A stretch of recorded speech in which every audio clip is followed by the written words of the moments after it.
Сооротуучу Кудай. 10-май.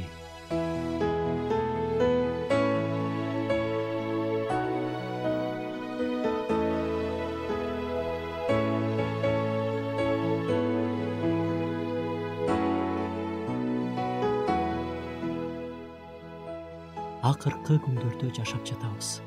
Машаяк Ыйса менен жолугуша турган күн алыс эмес. Кимдир бирөө үчүн ал күн бүгүн, кимдир бирөө үчүн бир айдан кийин. Ыйса Машаяк аркылуу Кудай менен элдешпеген адамдарды акыркы күн деген сөз коркунучка алып келет.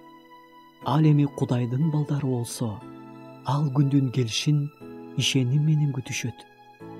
Жыйынды алып кеткени келгенде, ар бирибиздин жүрөгүбүздө ишеним оту күйүп турса экен. Күнүгө аны менен мамиледе болуп, жолугушууга дайым даяр бололу.